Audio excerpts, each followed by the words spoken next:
Hello, everyone. So I'm going to start with a few housekeeping announcements. First of all, the President's annual physical results are ready for release. The full memo will be released shortly, but in summary, the President remains healthy. Also, I'd like to congratulate the winners of last night's primary elections. President Trump has now endorsed candidates and has a 64-0 record in congressional, special, and primary election races since the midterms, demonstrating the strength of and support for the president's agenda across the country, as evidenced in the 64 consecutive congressional, special, and primary elections over the past 13 months. So next, I want to transition to talking about some of the things going on around the country. The First Amendment does not give anyone the right to riot. The First Amendment does not give anyone the right to loot. The First Amendment doesn't give anyone the right to burn down buildings. The First Amendment does not give anyone the right to deface property. And it does not give anyone the right to assault private citizens and to assault police officers. The First Amendment, however, does give you the right to peaceably assemble. And the greatest example that we have seen of peaceful protest, an absolute embodiment of the First Amendment, is the March on Washington. On August 28, 1963, 250,000 Americans gathered at the Lincoln Memorial and peacefully made a powerful march and a powerful point that all Americans should be treated equally, that racial discrimination was unacceptable, abhorrent, and that it needed to be rectified. And in the famous I Have a Dream speech by Reverend Dr. Martin Luther King, he said this: "We must not allow our creative protest to degenerate into physical violence. Again and again, we must rise to the majestic heights of meeting physical force with soul force." And soul force is exactly what Dr. Martin Luther King Jr. met the nation with when he said this: "I have a dream that my 4 little children will one day live in a nation where they will not be judged by the color of their skin, but by the content of their character." Important words, important actions from an American hero who contributed to making this nation the greatest on earth. With that in mind, we must remember to recognize the lives lost, the passing of George Floyd, who was killed unjustly in a horrific video that we all have seen. And we must also remember the passing of police captain David Dorn yesterday, who was shot and killed by looters in St. Louis in an absolute tragedy. A retired officer, 77 years old, whose wife was also a police officer herself. Dorn was a hero and an unfortunate casualty in the riots we have seen. Our hearts are with his family. We are all Americans. We must come together. We must unify, and we must have law and order. And with that, I'll take questions. Yes, we do. I have a couple questions. First on Secretary Esper. CBS News has learned that his remarks this morning were not received well here inside the White House. Had the Secretary ever expressed his views about active duty forces to President Trump before this morning in private? And does the President still have confidence in Secretary Esper? So not that I'm aware of in terms of expressing his opinion, and I wouldn't get into the private conversations that went on here in the White House.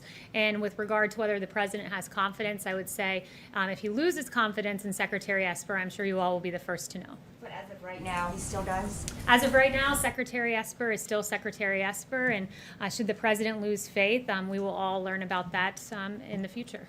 And on policing, Vice President Joe Biden has vowed to set up a police oversight board if he is elected.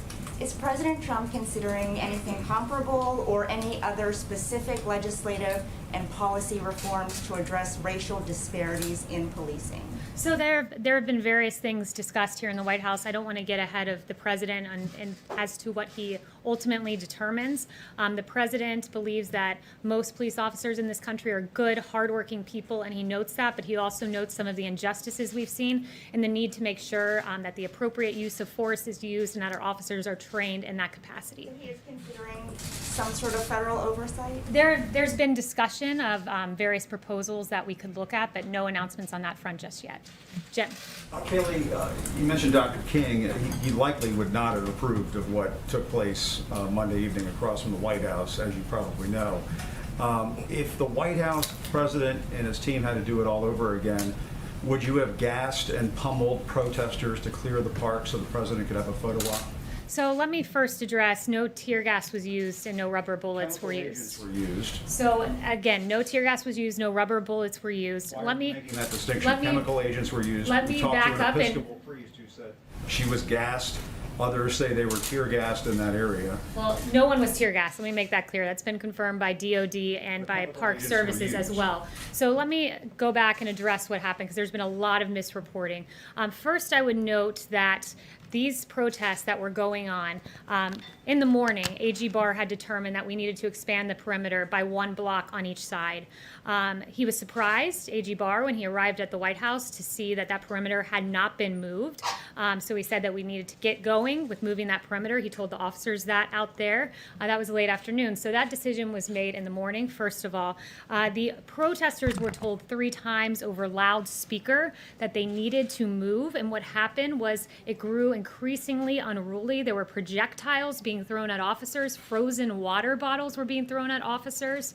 Various other projectiles. And the officers had no other choice than in that moment to act and make sure that they were safe and that the perimeter was pushed back because, as we all know, a church was burning in that very area the night before.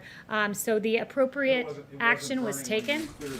It was taken. It was burning the night before, which enforced the decision to move the perimeter on each side by a block, so that church would no longer be in harm's way by the rioters. But it's absolutely uncalled for to throw bricks. Absolutely uncalled for to throw water bottles that are frozen at police officers. Don't you agree, Kayleigh, that the vast majority of those protesters were doing so peacefully, and that many of them did not hear those warnings and were simply just pushed out of the way, just forced out, pummeled out of the way by their fellow Americans, police officers?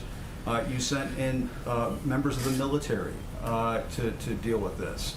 I mean, what do you say to Americans who look at what happened on Monday and find that to be appalling? Well, let me note the National Guard was utilized across Washington, D.C.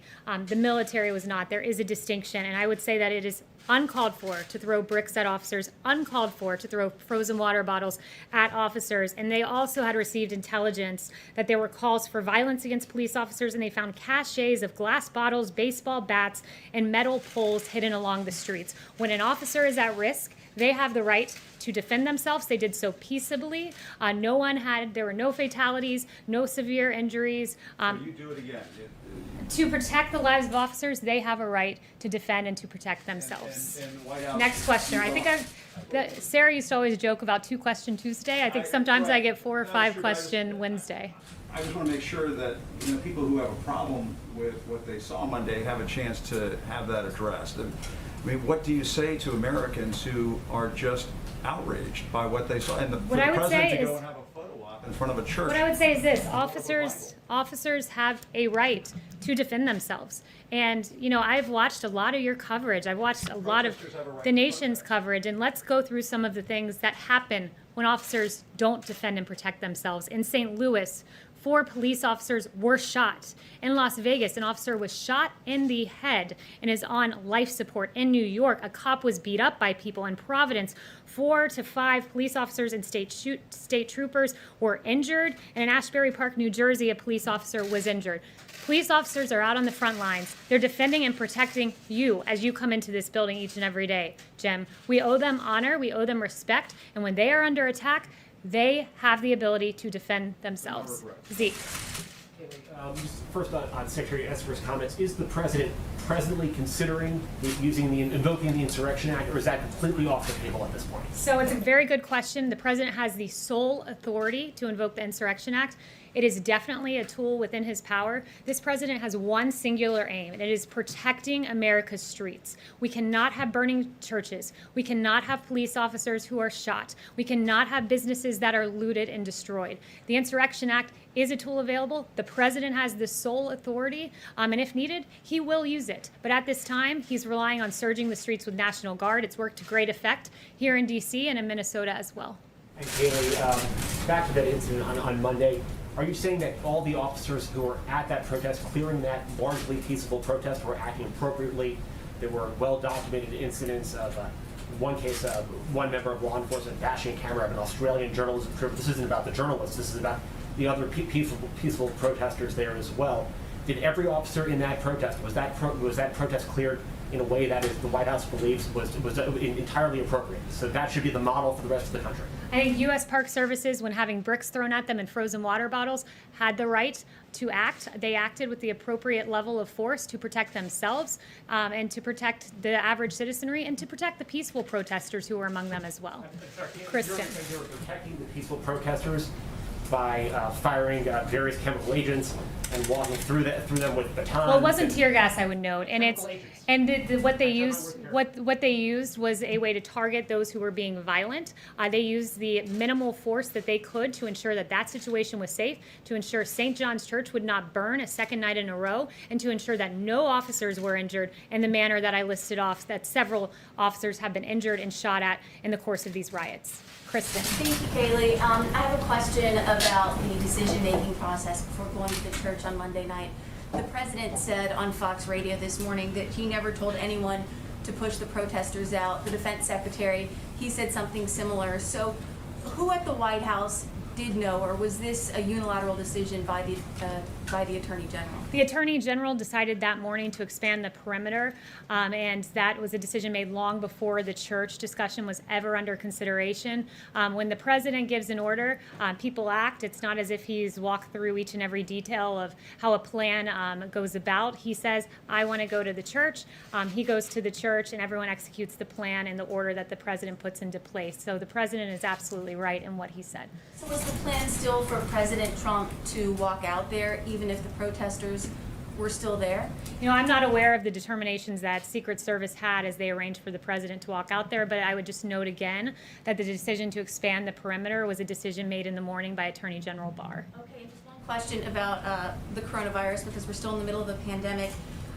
Dr. Fauci, he said in an interview on Monday that his contact with President Trump had dramatically decreased, and so had the frequency of the coronavirus task force meetings. Is that accurate, and if so, why? There was a coronavirus task force briefing just yesterday. We are constantly, as an administration, monitoring the coronavirus to protect the safety and well-being of the American people. Right now, we all saw that church burn. We all saw some of the violence in the streets, and the president has had several meeting after meeting with AG Barr, Secretary Esper, General Milley, to make sure that our streets are peaceful and under control, while also monitoring the coronavirus and what we're seeing develop there. Mario. Thanks, Kayleigh. I'm quite confused. I mean, if the protests were peaceful on Monday, why did you all clear the area, and whose decision was to clear it later in the day? If Attorney General Barr wanted it cleared earlier in the day, why did it take so long for it to be cleared? Yeah, you know, he ordered it to be cleared Monday morning. It didn't happen when he arrived, so he immediately instructed the officers to ensure that it was moved back a block. As we all saw Sunday night, it was not a peaceful protest. It was, in fact, a riot with a church burning in Washington, D.C. The president made sure that Washington, D.C. was secure Monday night, and part of that involved moving the perimeter back to ensure that St. John's Church was protected. But that's quite a gap between the morning and then the evening when you all walked over there. Why was there such a gap? Look, again, that's a question for AG Barr, who made the order. It's a question for the officers who were on the ground at the time, why that wasn't deployed right away. But when AG Barr came to the White House, I think it was early afternoon, he noticed that it hadn't been cleared, gave the order for it to be cleared, and that action took place. Why did the president feel it was important to go walk over there through the park into the church? It was extremely important. Look, the president wanted to send a very powerful message that we will not be overcome by looting, by rioting, by burning. This is not what defines America. And going and standing by St. John's Church was a very important moment. And I would note that through all of time, we've seen presidents and leaders across the world who have had leadership moments and very powerful symbols that were important for a nation to see at any given time to show a message of resilience and determination. Like Churchill, we saw him inspecting the bombing damage. It sent a powerful message of leadership to the British people. And George W. Bush throwing out the ceremonial first pitch after 9/11, and Jimmy Carter putting on a sweater to encourage energy savings, and George H.W. Bush signing the Americans with Disabilities Act, flanked by 2 disabled Americans. And for this president, it was powerful and important to send a message that the rioters, the looters, the anarchists, they will not prevail, that burning churches are not what America's about. And that moment, holding the Bible up, is something that has been widely hailed by Franklin Graham and others, and it was a very important symbol for the the American people to see that we will get through this through unity and through faith. Separately, the president, you said he had his results of his physical. We know that he did part of the physical late last year, I think it was. When did he have the rest of it done? I'm not aware of an exact date. I will ask Dr. Connolly for you on that, but I know it was fairly recently. Yes. I will go to Brett. Thanks, Kayleigh. The White House has spent a lot of time talking about how the protests have taken place and how people are protesting or shouldn't be protesting. But what is the White House doing to address the underlying causes that have led to these protests? Look, the president's done a lot. The president expedited the review, the FBI review of the George Floyd case. He swiftly ensured there was a civil rights investigation into George Floyd's death. Ahmaud Arbery, there's another investigation there on the part of DOJ. He's recognized what an injustice this was innumerable times, including in his national remarks that he gave on Saturday. So this president has done everything in his power to send a powerful message that these injustices will not be tolerated. But does the White House or the president, have they reached out to any of these protesters to try and start a dialogue about specific reforms they'd like to see? Or does the president plan to do that moving forward? Look, the president has looked at some various, not legislative necessarily, but tools that we could use to ensure that law enforcement uses the appropriate level of force. No discussions or announcements there on that front. But I will say that we're taking a hard look at this, but that the president recognizes that our police officers are valiant heroes.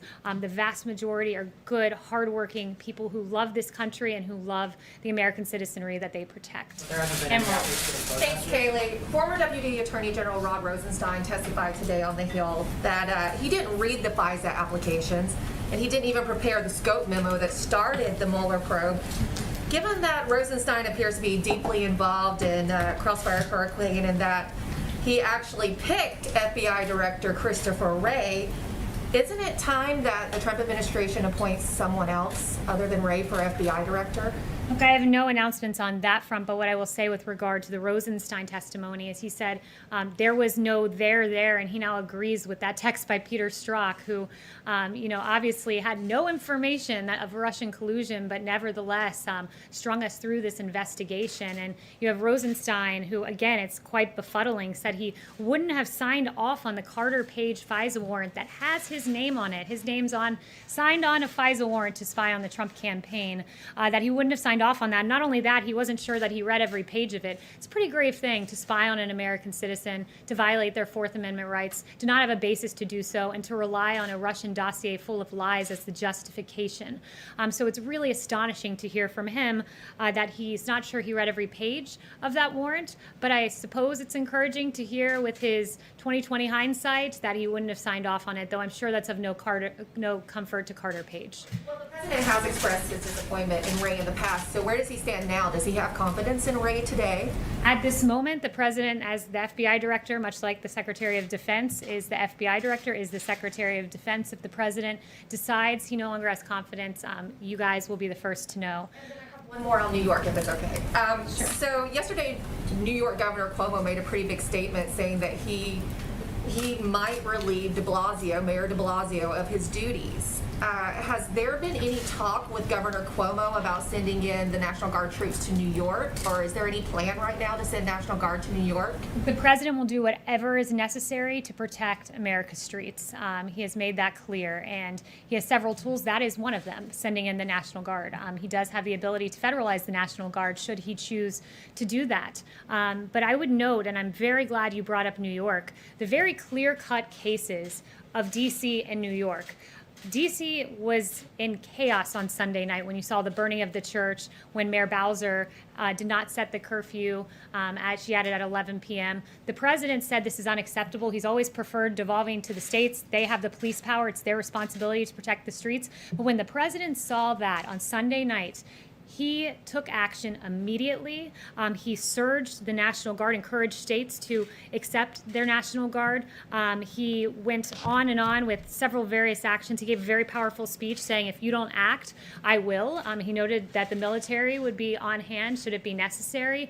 His bold action, his swift action, made D.C. a much different story Monday night. And contrasting the images of D.C. on Monday night and New York on Monday night, where there was rampant looting looting, where we saw Macy's department store looted, Coach store looted, violence in the streets. New York acted in a way that was inappropriate. They didn't deploy the National Guard. They set an 11 p.m. curfew, even after they saw the disastrous results of Mayor Bowser's 11 p.m. curfew. And the president said, I will call Antifa a domestic terrorist group. What was New York doing? New York was arresting people on burglary charges and then releasing 500 individuals after they had arrested them. So the weak-kneed policies of New York stand in stark contrast to the law and order policies of this president that has succeeded in securing this city, as we've seen the last 2 nights. Next, so we'll go to Lachlan. Thank you, Kayleigh. Putting aside the conduct of individual officers, does the president believe that there's a systemic bias in American law enforcement against African Americans? The president believes that there are injustices, and he has pointed them out, and he has not hesitated in pointing out injustices, going back to his time as a primary candidate when he called Sandra Bland and the use of force against her in the video that we all saw terrible. He did not hesitate when he saw the video of George Floyd. He was really upset by that video, as I noted. We've got the civil rights investigation into Ahmaud Arbery. He points out injustices, but he also notes this, that our police officers are good people. I've seen them out there on the streets protecting people. I've played the videos for you of the police embracing protesters, standing with the protesters. They're good, hardworking people. They protect our streets. That is what law enforcement is about. But at the same time, the president will note and he will call out injustices. And this is a president who's not hesitated in doing that when the time was right. Individual actions, but does he believe that the problem is systemic and endemic to American law enforcement? The president believes there are some examples of injustices. He calls them out. This is a president who, when Democrats for so many years talked about criminal justice reform and the disparities, the racial disparities in sentencing, President Obama didn't do that. Guess who fixed that? It was President Trump with the First Step Act, who engaged in sentencing reform and who really rectified some of the disparities we saw there. So, I think Democrats, others, Republicans should hail this president for calling out injustices when he sees them, either in a case-by-case basis or in the form of the First Step Act, where he noted the disparity in sentencing reforms. Josh. There's been a number of explanations on the clearing the park. One, that there was an attempt to enforce curfew. Another, that it was violent protesters from the park police. DOJ saying that it was previously going to be done anyway. Can you explain to us what the reason from the White House's perspective was for clearing the park? Why the White House wanted it done? So it wasn't the White House. As I said, it was A.G. Barr who expanded it was A.G. Barr who said the perimeter needed to be expanded 1 block each way because we were not going to see the church burn another night. I've already gone through in meticulous detail with my friend Jem here how it came about that perimeter was eventually moved, and I'm not going to repeat myself again. So that would have been done anyway, even if it would not have been violent protesters, that would have happened? No, there were 3 announcements. So if the protesters had remained peaceful and had moved the perimeter as they were instructed to do, not 1, not 2, but 3 times via loudspeaker, it would have looked different. But when bricks are thrown, rest assured, officers will protect themselves. Chanel. The president said today that he went down to the basement to inspect it over the weekend. What was the point of the inspection? What was he looking for? Look, I won't go further than what the president has said because those are security matters, and I won't engage on that kind of discussion. Yes, Chanel. Kayleigh, so going back to Rosenstein, what is the president's response to the fact that neither Rosenstein nor Christopher Wray seem willing to take responsibility for the illegal wiretapping that took place on the Trump campaign? I also have a question on the Insurrection Act. Yeah, I would say, look, the president is dismayed. This happened to the president's campaign. A Republican campaign was spied on by a Democratic presidency, a Democratic administration, based on a dossier paid for by his opponent, Hillary Clinton, and the DNC. This is absolutely extraordinary. It is the biggest political scandal that we've seen, and the lack of journalistic curiosity on this front is appalling when you have multiple instances of people who were saying one thing under oath from the Obama administration and saying another thing in public, that they had direct evidence of Russian collusion. I mean, that's extraordinary. Adam Schiff, I've got direct evidence, when in fact we know there was none, in the Mueller report, after spending millions of taxpayer dollars, totally and completely exonerated President Trump. It was a travesty, and we hope to get to the bottom of this because it should never be done again in American politics to any president of either political party. On the Insurrection Act, Secretary Esper this morning said that he opposes it. The last time it was used was 1992. How close is the White House to actually using the Insurrection Act? Is that a last resort measure, or is this a real possibility at this moment? Well, if you've noticed, the president has been going down a line of progression. And the first point was allow governors to do their job, allow mayors like Bill de Blasio to do their job, the police power, which is embedded in the 10th Amendment of this Constitution. That's how this country is supposed to work. Governor Cuomo is supposed to ensure that his state is protected. Mayor de Blasio is supposed to ensure that New York City is protected. They failed at their job. There was looting all across New York City. There were fires burning here in D.C. when Mayor Bowser was in control. So this president on Monday took definitive action with that speech saying, if necessary, the military is here. You must surge the National Guard. He took action and he shored up and made sure that D.C. remained peaceful. So this president has gone and said the National Guard is the next step. That seemed to be working here in New York, in D.C. We'll see if it continues to work. But rest assured, he has the sole authority to invoke the Insurrection Act, and if necessary, he will do so to protect American citizens. One thing I really want to note, and I think it's so important to go back to this because I haven't seen a ton of coverage of it other than in a few places. And I started the briefing with this, and it's important. I just want to circle back and note Captain David Dorn, who lost his life in St. Louis, and he was killed by a looter. He served 38 years in the St. Louis Police Department. His wife, Ann, is a sergeant with the St. Louis Metropolitan Police Department. He is a hero. I also want to note, because there have been 45 officers lost in the line of duty this year, and my heart breaks for them. And as a new mom myself, my heart particularly breaks for two women in particular who I was reading about their stories today. Officer Breanne Leath of the Indianapolis Police Department. On April 9th, 2020, she was shot and killed. She's survived by her 3-year-old son, her sister, and her parents. She was a National Guard veteran, and my heart breaks for the family of Officer Leath. And Officer Tiffany Victoria Enriquez of the Honolulu Police Department on January 19th, 2020. Officer Enriquez was shot and killed as well, leaving 3 daughters, 1 grandson, and she was a U.S. Air Force Reserve veteran. These are our heroes. Thank you so much to our officers who are protecting our streets. Many have been shot, some have been killed. It's a travesty, and let us stand with law enforcement and recognize the huge contribution that they have made to our society and continue to do so each and every day. Thank you so much, guys. Who's commander of the forces in Washington right now?